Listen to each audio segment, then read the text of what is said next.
everybody. Thank you once again for tuning in. You are watching the Vuyo show, coming to you live from New York City. It is I, your favorite global darling, Vuyo, here to serve you your daily dose of global goodness.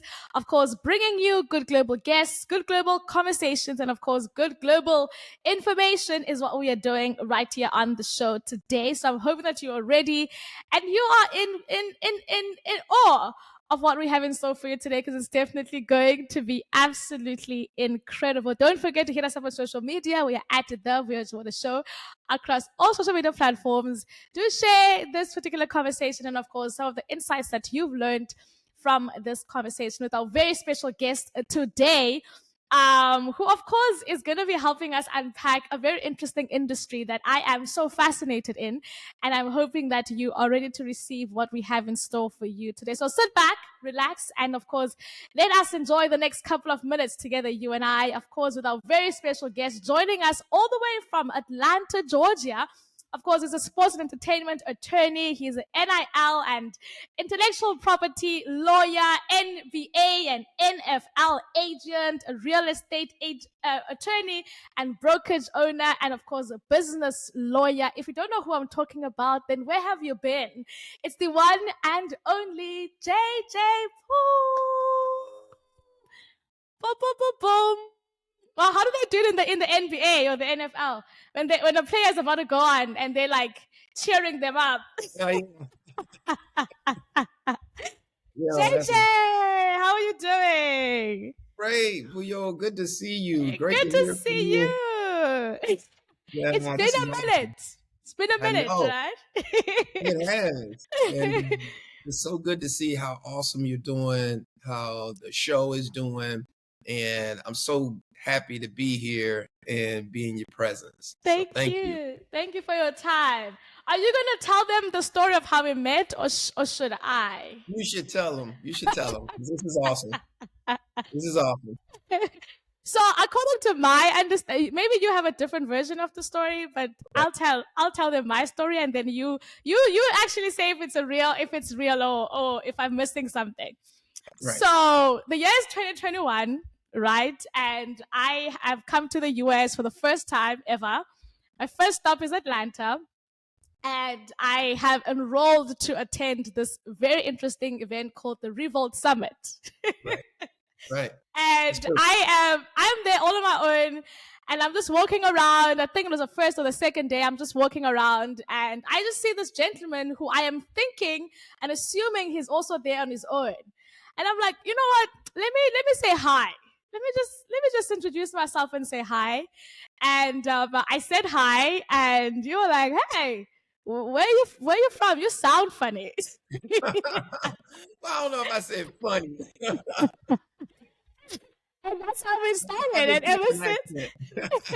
And then the following day, I think we hang out again as well. It was like, oh, you're back tomorrow. I was like, I'm back tomorrow. And then we were kind of like buddies at the summit who were all there all on our own. And it's been 3 years now. 3 years ago. And it's been 3 years? 2021. Well, this is the third year, 2024. Oh, that's awesome.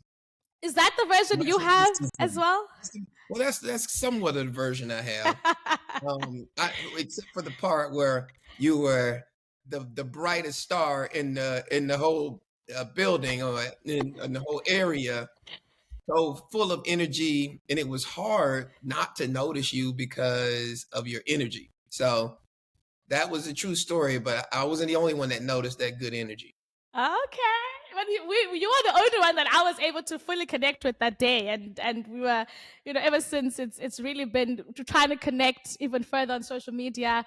I haven't been to Atlanta in a bit, so I guess we haven't been able to fully connect in person. But let's get into the conversation. Now that there's a bit of context in how we met and everyone knows our history and our background, as I said in the intro, you are an attorney and a law industry expert. I mean, whenever I think of the word law or in the attorney arena, your name comes up first. Even though I'm in South Africa or I might be anywhere around the world, when I think of attorney and I think of law, I'm like JJ, JJ, right? You stand out the most. But let's take it a little bit back. Was law always something that you were fascinated in, or did you have a different story of what you thought you would be when you were growing up? Oh, wow. Well, interestingly, no. Law was never on my list of things that I wanted to be when I grew up. And it's so interesting how I entered the law space was a situation I'm not even in. So even when I decided to do law, I actually thought that I'd be in another area of law and working with a different type of clientele. And here I am. So, you know, uh, destiny for your life, fate for your life has something to do with all of this, and you can't discount the importance of what your purpose for your life is and being open to accept what life has for you. Because no, I actually intended. I thought I wanted to be when I was a kid. I thought I wanted to be a football player and then a broadcast journalist afterward, and that didn't work out. But I was able to go and get my college education and degree and go into corporate America for some years, and then into finance, and then ended up in real estate finance, and it blossomed from there. Thinking I wanted to be a developer, a real estate developer, and actually got to do some work in the legal arena for some sports clients and then entertainment clients, and then before you knew it, I was fully engulfed and swallowed up by sports and entertainment. Mm. And that particular journey of, I mean, even now, some of the things that you're saying you wanted to be, I think there's some elements that you're still doing right now, right? Yes, Broadcasting and absolutely. entertainment and sports. Hmm. But what influences did you have growing up? Did you grow up in Atlanta, or did you grow up in a different part of the US? Yeah, I grew up in Miami, Florida. So, I mean, Miami's a very popular place, nice and warm, not like Atlanta today. Today's weather is pretty nasty here in Atlanta, but Miami is a sunshiny place. And, the influences I had, I mean, a lot of the things I did, I had to be the first, right? It was first in my Mm. family to graduate from college, first attorney in my family, first. So a lot of my influences developed over time, right? Because I didn't have access to people like me when I was younger. And even as I've continued throughout my career, I still have people who have influenced me and still are influencing me as I continue to grow and learn Mm. things. So I've always been open to what type of influences that I allow into my life, because I know that as life shapes you, you become a different person if you're open to the growth. And so my influencers have changed and influences have changed over time. And so a Mm. lot of the influence I had growing up was in the area of athletics. It was a big athletics area. A lot of the guys where I'm from end up in the NFL, NFL players. I'm from Liberty City in Miami, and lots of the NFL players are either drafted out of that area or end up in college in other areas of the country. But Miami's a really well-known area for producing NFL football players. And so, my influences were different. There weren't a lot of black attorneys where I was from. There weren't a lot of, let alone black attorneys, but entertainment lawyers or sports lawyers. I didn't even know what that was, growing up. So I've had to learn as I go. Yeah, and we had that conversation. I remember when we had met about just like the concept of being the first and kind of creating legacy from the ground up, and not having a template to say you're starting it from here and you're taking it forward. And that conversation resonated with both of us as we were having it back then. Would you then say that because there wasn't a template that gave you on the other side of the stick, right? If you're turning and flipping the page on the other side, Yeah. that gave you opportunity to be able to then kind of navigate your career the way that would make sense to you because there isn't any model in front of you. right? So now you are the one who makes the decisions. Yeah, I would say it to some degree it did. My people building skills, and my ability to connect with individuals has always been one of my strong strengths. And I guess without having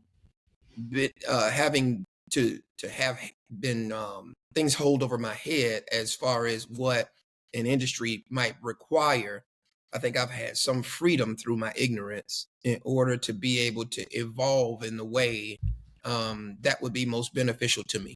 Mm. Now, that doesn't negate the fact that there are industry standards and rules that are in place that have been in place before I came along, and that there'll be more when I leave. But it gives me some level of autonomy to navigate my career in a way where I can be most helpful to my clients through my own personal experiences. So I think to some degree that yes, on the flip side of the coin, that not having exposure to the industry and not having exposure to lawyers in general kind of gives me an advantage in the way that I don't have as many restrictions in my mind on what and how I operate. How you operate. But at what point do you decide that I want to be the first, right? At what's going on in your mind as you're growing up, right? As you're not seeing and being exposed to these different things. What's happening in your mind as you're coming to the conclusion and the consensus that I will be the first? Because um it's not easy, right? It's not something that could be easy to figure out. But how was your journey into kind of cementing that decision for yourself? Well, you know what? I don't think I ever looked at it as like I want to be the first, Mm. right? I think I set out uh, a list of goals for myself personally and things I wanted to accomplish and achieve as I was looking for my purpose in life, and stayed very focused on that, right? Stayed very focused on just doing the one thing that I had the goal for in that specific time frame. Like, I'll give you an example. College. Just graduated from college. I probably never had until after I was told, by my parents and by my siblings, but I never had the mindset that, well, I'm going to be a first to graduate college from the family. It was, okay, college is a means to an end that I need to achieve. And that goal is very specific to helping me reach other goals in my life. So it's not that I'm the first, it's just that I'm very focused on whatever the task or goal at hand is. And then it's great to honestly, to go back to be able to reflect and say, oh, you know what? You were the first. Did you realize that? And so I think I continue to lay out my goals in that way so as to stay tunnel vision on the steps that it takes so that I don't get too far ahead of myself in order to, navigate in the best way that works for me. Mm. And what challenges did you come across within that time? Like, what would you say were some of the barriers that were in front of you Mhm. as you were navigating college, as you were navigating law, from a perspective of I'm doing this from a forward-thinking kind of idea than it being from a historic idea or having base from a historic understanding. So, what some of the things that kind of that were in the way or that stood in the way for you? Well, I think resources, more specifically, so colleagues of mine who may have had parents um, or sisters or brothers who have, gone through that journey and who could draw from their wisdom and experiences, having to learn everything the first time on my own, the lack of experience that uh, a new um, lawyer will have when they're going into the marketplace, unless they have been a part of something greater than them, right? So those challenges, I mean, even with law school, the subject matter, right? Learning the subject matter straight out. So it was, I didn't have notes from someone who did it before. I didn't have insights from people who had done it, and I think that actually helped me because it could have made me, lazier in my approach to getting to this place. But it actually has been a benefit for me to actually know and have paid attention to some of the details that my colleagues don't pay attention to. Mm. And I think this is a story that is not kind of explored enough. I think we don't have a lot of conversations just like around navigating spaces that you don't necessarily know, or you don't have someone that you can just give a call and be like, what do I do in this instant? But I Yeah, think for people like yourself who are kind of showing us that no, you definitely can navigate, and now you've opened it for those coming after you who will not ever have to go to that experience of not knowing someone who has gone to law school, or not knowing someone who has opened avenues that haven't been opened before. right. Um, and then you go into college, you go to law school. What is the objective there? What are you hoping to kind of take out from that experience, and Yeah. as you're getting into the world, hoping to take with you as you get out? Well, I think differently than most. I'm more aware that the subject matter does change over time. Okay, so I'll give an example. The law changes constantly. Right? And so the subject matter will change over time. I think what I was looking to do was to learn how to build relationships and resources with people who could grow along with me, who could support me in areas where they were stronger and I was not as strong, and to learn how to learn the specific subject matter. Mm, Right? So picking up a book when it's time, but knowing what book to pick up in order to get updated on the subject matter. The good thing is we live in an age of information more so than any time in history. And because we live in that age, um, we have access to more information more than any other generation in the history of our planet, right? mm, And so taking advantage of that is great, but the information is out there. The relationships are not. And those are something you have to take the time to build. And you're a great relationship builder. You're a great networker. You connect with people easily. And that's part of the way that you and I connected was mm. not looking for something from someone specifically, but looking to build relationships with good people who at some point will reattach with you in your lifetime and that have the same kind of goals and the same kind of morals and the same kind of character as you do. Yeah, that's the first time I hear someone looking at the experience of kind of an institution like college or university and taking that from it, right? And understanding kind of the space in itself consists of all these individuals, and what you can take out of that as well, not just Right. the academic insight, but also the relationships that you can take and take from that. And law in itself is a global concept, right? There's no, It is. I don't know if I might be incorrect, but there's no country without a law, right? There's no institution without a law. So it's a global concept, and I think it's a global one that I'm super, super excited to kind of explore. For you, what does law mean? If you were to kind of briefly just share an explanation or a description in your understanding of what the concept of law really is, what would you say that would be? Yeah, I would say it's akin to building a house, right? It's construction and framing of the entire framework of the world, right? And so, I use real estate because it's something I have experience in, and I know it's something people can relate to. But when you build a house, you have to lay concrete and you have to have a foundation and you have to frame that house. And no matter what happens to that house during the course of the time that the house exists, the frame and the concrete are the most important parts to have in place so as to be able to make adjustments, changes, upgrades, updates to the house, right? Mm. I think the law works the same way.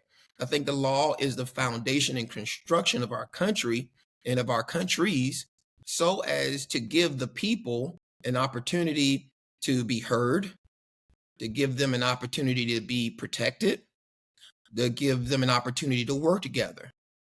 And in addition to giving the opportunity to be heard, protected, and work together, to give the opportunity for justice and growth and for renovations to the legal system of our particular countries. And so everything needs an update or an upgrade at some time, and that's what I see law as. It's the foundation, the construction of being able to do that in all of the countries. Mm. Do we have, would you even say that it's possible to have a society without law, without that framework, right? It's something that could be quite impossible to govern without Yeah, laws. I mean, we've seen models of lawless societies in history, right? Mm. Um, and what we've learned, I think what we learn as humans is that those models are either short-lived or they don't work well and they have to be changed or they have to be upgraded, right? We've seen um, the Mayans, the Romans, the Egyptians, cavemen. We've seen an evolution of legal systems just through the interaction of the people so as to get to this point. Mm. So does the society work without law? Absolutely not, right? Because without law, um, the the people can be reckless, right? And we know what we've seen movies and ideas of what lawlessness looks like, and most of the time, those are not movies we love or enjoy the most. Mm. Mm. And funny, speaking of movies and just like content that's created, are the law kind of related shows and films and Yeah, court cases, are those really how it is? Or no, is there a lot is that no, manufactured? yeah. No, there is I get you. There is some level of creativity placed inside of those shows that are entertaining, but for the most part, some of it's not as entertaining as people would think. The idea of walking into a courtroom and saying something highly interesting and dramatic and for cinematography, it is amazing, but usually it doesn't work like that. It's a very laborious, long process. But there are some highlights that you can take out of it that are true to life. And Mm. I think it's good that they focus on those, especially in the way of entertainment. I just recently watched it's called High Rise, and it's an own production, and it's all about this judge, and it follows her life, and then she has all these friends who are lawyers and attorneys, and it's very, very interesting. I always think of just how would it be in court? Is it like that? So Yeah, that's why I asked that question. I was like, I need to yeah, find out if that stuff is. yeah. Do you have a favorite, or would you say there is one that's closely the closest that it can get to reality, or one that that one that you watch and you like the most? Well, you know what? I typically don't watch law shows. I don't think law is that interesting. I think the outcome of it is. But I Yeah. typically don't subscribe to the lawyer shows. I mean, I've seen a few of them. There was an old one.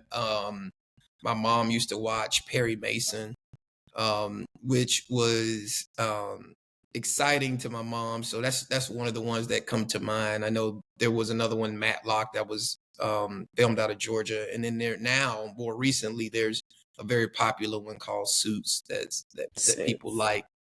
And oh, and I can't forget Law and Order because there are Yeah. a lot of the lawyers are Law and Order junkies, even though it doesn't work like that. But Yeah, I don't typically watch the shows, but I'm happy that people enjoy that part. I'm Yeah. more interested in the outcomes. Like you know the for my profession, the concerts, the musical tracks, the football games, all of those that come as a result of the legal work done on the back end. That's the exciting part for me. Mm. And if you were to kind of pick and choose from the type of, because it's, I mean, real estate, sports, entertainment, is there one that you'd say is your favorite field in the law space that you resonate with the most Well, from you know, those it's categories? easy for me to say real estate because I have the most experience in real estate from a link standpoint. But as far as from a legal standpoint, it's contracts. It's all contracts. So they all resonate equally with me because there is still the contract review, negotiation, drafting process that goes on in every single one of those specific areas. So Mm. I think my love is more the romance of how a contract reads, what the interpretations are. I am, engulfed in. So whenever I see a good contract, it's like someone seeing a good love story on TV. I love this the language of a contract. Interesting, interesting. And if you were to think of that one specific incident and one particular case that you had and made you question if this is a good career choice, Oh, that was oh, like ridiculous, and you were like, maybe I should change careers. Which one? What? Just a little bit of maybe a context of that as well. oh, yeah. Well, without getting into the Yeah. details of it, because there's a attorney-client privilege, but there definitely was a case where I had difficult dealings with clients that made me wonder if I was going about it the right way, and then wonder if I had stepped into the right practice of law. But ultimately, things did work out as they do, and I was so happy to be able to at least leave them being my clients in a good position in order to advance their careers. So I think it's always a win-win when you communicate and set the proper expectations with clients and clientele. Even if they don't intend to adhere to those expectations, they know them, and then they have to respect that you will stick to the expectations that you set. So um, it helps me to have Yeah. gone through those scenarios. I think that the business and the real estate and the intellectual property, I think those are kind of I wouldn't necessarily say predictable, but they quite set in stone types of spaces. I think sports and entertainment, Mhm. very very interesting, if I may use that word, type of, even I guess in the contracting, even players and artists and all, those types of people are very much unpredictable, and the industry in itself is a little bit more Yeah. unpredictable.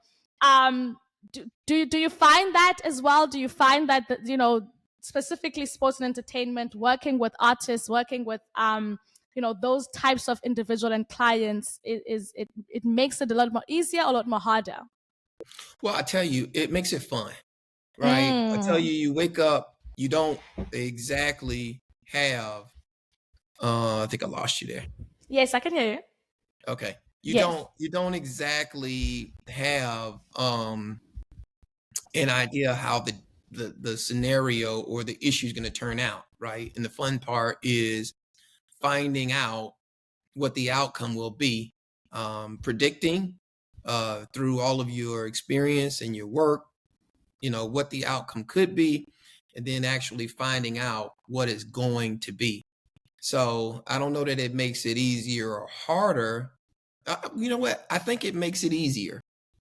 I think it makes it easier. It gives you something to look forward to, the different scenarios, and it's so fun to see a result of your client having the proper legal representation on the front end, and then to see the outcomes on the back. I think it's one of the more rewarding areas of law because you actually get to see and maybe be a part of some of your clients' successes and enjoy those successes along with their fan community.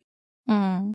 And so that is very rewarding to see the work you've done turn into a fan community and a great outcome for your client and their families, in addition to just the actual job that they're doing. You're really changing lives, right? I mean, post that conversation that the client has with you, and upon you kind of giving heads up to a particular deal or a particular contract being good to go, then it's all positivity from there. But on the same note, right? You're still the person that you get called when there's trouble. Yeah. And sports and entertainers, they get into some trouble as well. So you're the first person that they call when there's good news, and the first person to call when there's bad news at the same breath. So finding that kind of balance for you as well, is that something that you found to be a challenge, or again on the interesting side of things? Well, I'll tell you what's interesting is that yes, I'm usually the first phone call. But I don't practice like criminal law. So if it becomes something criminal, I typically pull a colleague in that works in that area. But the representation, uh, the person who I'm representing counts on me to find and have those resources in place, so as to be able to handle and manage those situations for them.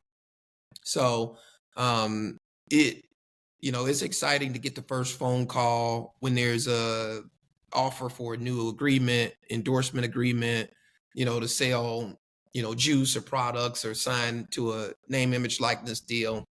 But it's also very likely that you may get, a call in the middle of the night to say, hey, listen, I got pulled over and I had a few drinks, and what do I need to do in order to keep my reputation intact? Right. And so I'm always trying to stay up to speed on specific laws that will enhance my ability to protect them. But I also use a lot of resources in areas where I don't practice. So that is helpful as well. And that just goes back to building Mm-hmm. those relationships and having them Relationship. in place. Yeah. What's the most rewarding thing for you, being an attorney, being a lawyer, that you'd say stands out the most? Well, I think I get to help people. I think I get to give back to the community, not definitely African Americans, but not just African Americans, people who are looking to learn about their rights. People are looking to start out new businesses. People are looking to learn about protecting their services and their Mm-hmm. products that they come up with and they create when they sleep at night through trademark and copyright.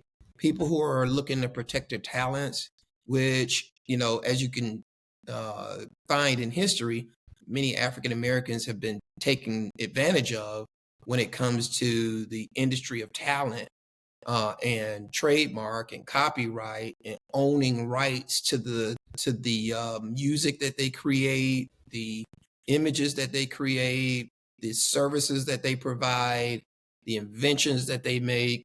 And so being uh, an attorney gives me the distinct honor to help someone protect and learn about those rights in a way they didn't have access to 40 or 50 years ago.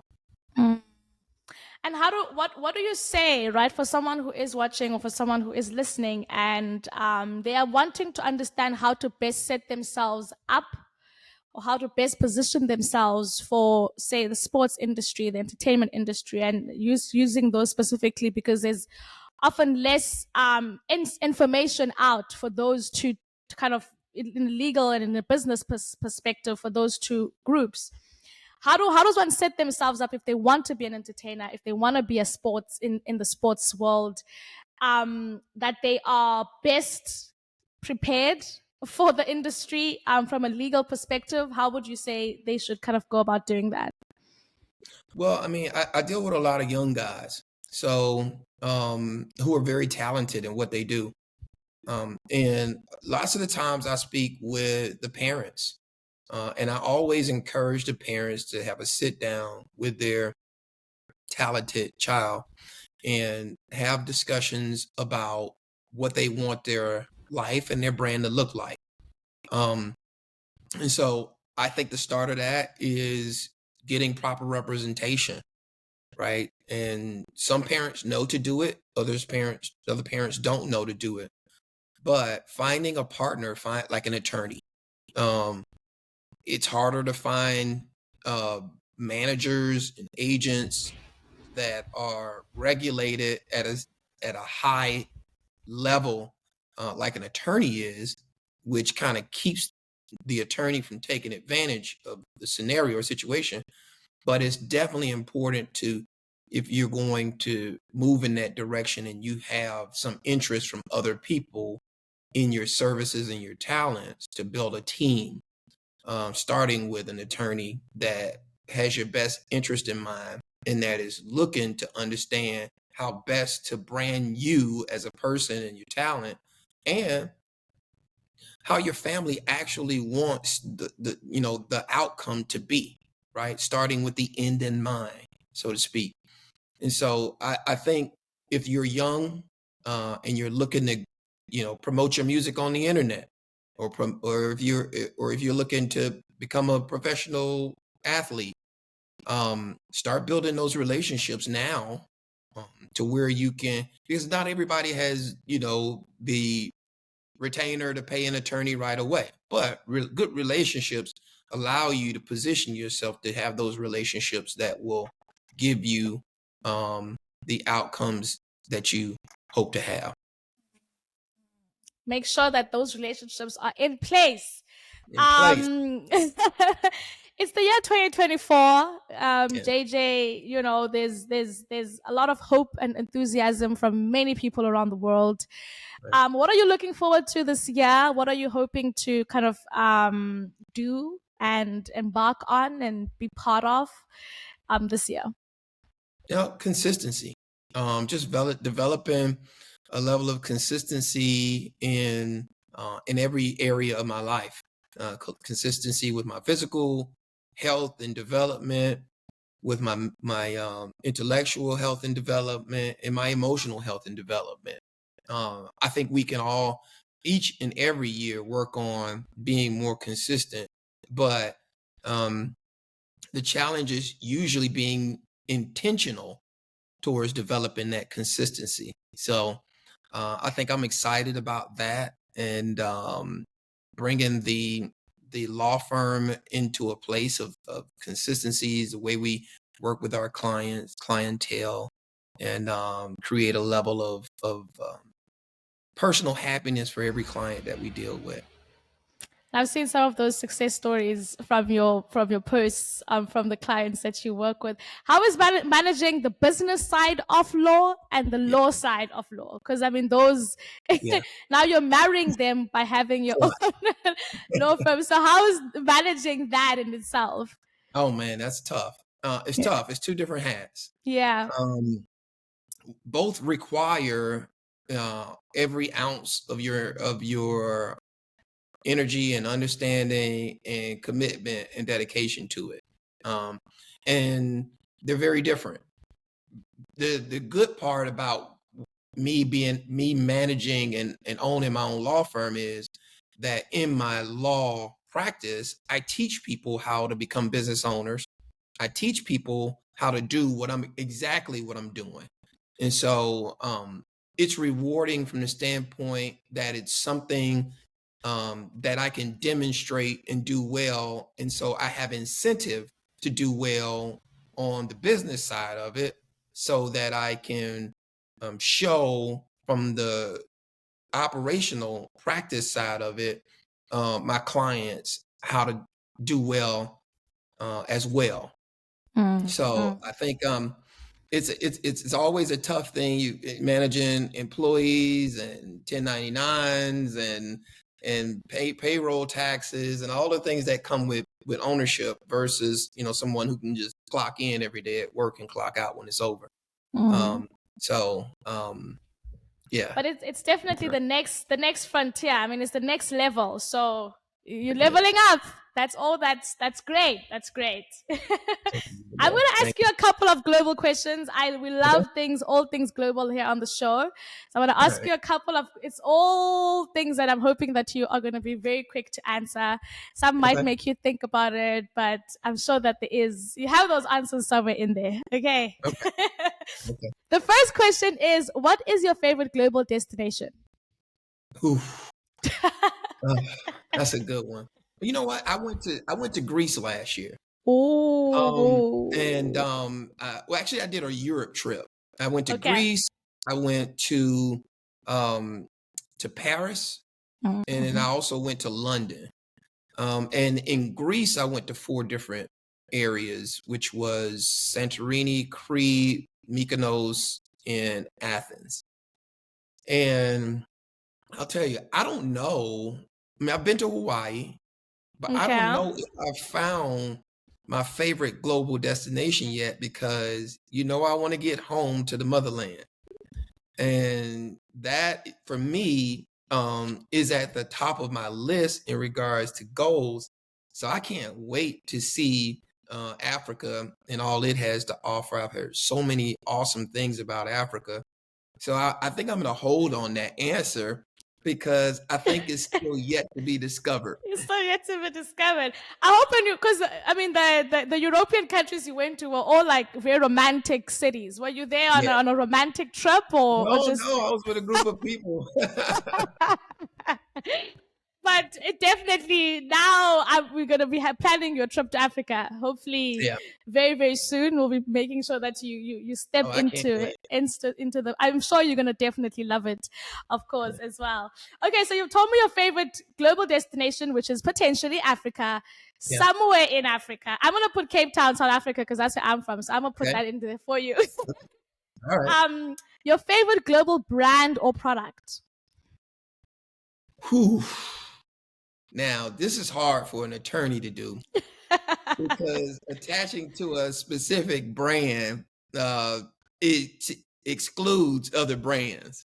Okay. So I'll just say there are some brands that I like, that I'm willing to invest in, that if you buy the stock for the brand, you really do love the brand, right? And I think that's a good idea, like, for investing in general. But as far as a specific brand, man, I like a ton of them. But I'll have to say, my real estate company, Star Power. I love my real estate company. Yeah. So that'll be my shameless plug about a brand I really love. That's one that's personally connected to me, that won't exclude anyone. I love it. I love it. Star Power is your favorite global brand. Your favorite global individual or person? Ooh, I mean, there's so many people to be that come to mind when you answer this question. Oh man, just so many interesting people. I mean, I think, like, man, the list can be expansive. I mean, I love.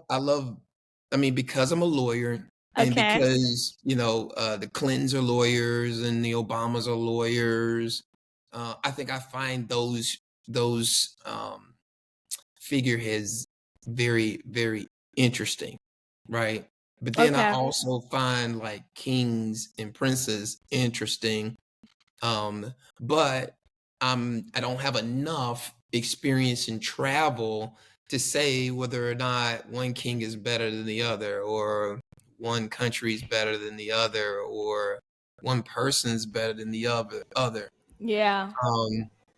So I'll just defer and say I love God, because I think because God's everywhere, right? And because God's something I have access to in my daily life, and the relationship there is unfailing. So Mm-hmm. um, I'll just say God. But there are a lot of interesting people I love all across the world. Love that. That's the best answer I've ever had on the show. Like that Really? is, yeah. I mean, I've names pop up, but for you to kind of personalize it to that extent, where this figure, right, that is God, is never going to Yeah, change, is never going to disappoint you, is never going to. So it's a solid one, I right. believe. Your favorite global idea or innovation? You've worked within the space, so you've come across some interesting Yeah. innovations in international law. So what would you say is your favorite global idea or innovation? Well, I think climate change is really interesting because we're in the midst of the experience of some adjustments to nature that we've never seen before that have a literal impact on our everyday lives.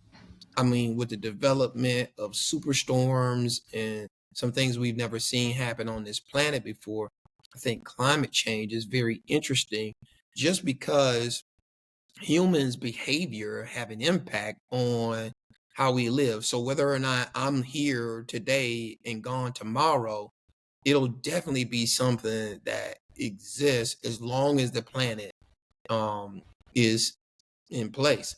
Mm. So I think it has something to do with our behaviors. And so I think that's the most interesting topic for me because we have a literal impact on it by how we behave. What we do. Yeah. You're a very interesting thinker, JJ. Like this, Thank you. I think the way you That's a think good thing. is so interesting. It is a good thing. It definitely is a good thing. The last and final one that I'm gonna ask is, this might be a biased one, but you're gonna have to give me an answer. Your favorite Okay. global media and entertainment, and that could be a song, a movie, maybe a football team, Oh, listen, anything in the listen, the Vuyo the entertainment. Voter Show. Absolutely. Absolutely. Yeah, Number one. Number one. I love it. I That was the love easy. That was the easiest question of all of them. it. I know that's right. I know that's right. I know that's right. That concludes our global questions, or our global list of questions that we had for you today. As I said, we are going to be planning your trip to Africa. Yes. By the end of this Ready. year, you definitely have to make your way over there. Ready. And yeah, any final words, JJ? One question that I also wanted to ask was, Yeah. if to speak to anyone who's listening or watching, like, how do you make sure that you are always on the right side of the law? Like, how do you avoid not being on the wrong side of the law at any time of your life? Like, what must you always be thinking of? Yeah. Well, treating people like you want to be treated, right? Okay. I think that's critically important in how we govern ourselves, or how we want to be treated, or how we feel like we should be treated. And if you're doing that, whether or not it's in business, or whether you're standing in line in a grocery store, or whether you're sitting in a stadium, if you're treating people in the manner that you would like to be treated, right? And this is assuming that a person is a humane person and they want to be treated well. They're not a masochist or something crazy, right? But just from a general standpoint, if you have an idea of what happiness is, of how you would like to be treated by a person, then if you treat others that way, then you'll usually end up on the right side of the law. That is so interesting. Like, because I mean, I would have thought you were gonna be like, oh, just make sure you carry your ID everywhere you go, or Yeah. make sure that just to make sure that you are always aware of what's going on. But that answer is a humane and a very interesting, and I think a very beautiful answer that one can only, because that's something that treating others well is, you can take that wherever you go and wherever you are around the Yeah. world. Yeah. Final words before we say goodbye, JJ. That's Anything you'd all I like have. to say? I'm thankful for being on the show. I'm thankful you spent this time with me, and I love what you're doing. I'm so proud of everything that you've done and become, and you're evolving into. And I look forward to being a witness and a spectator as well to the great Oh, things that you're doing and you're going to do for your life and for those who are blessed enough to be exposed to you. oh man, thank you so much, JJ. This has been absolutely incredible. I hope you at home have learned a thing or two from this catch up conversation that JJ and I were having today, because that's really what it was, right? We Yes. were just catching up. And it sounded uh, like a much needed one because it's been years already. It seems like It it was just has yesterday. been. I know, Yeah. I know. So thank you once again, JJ, and thank you at home for tuning in. This is the Vuyo Show coming to you live from New York City, and I am, of course, your favorite global darling, Vuyo. From me and JJ, with so much love, it's goodbye and have a fantastic day. See you Have a tomorrow. great day.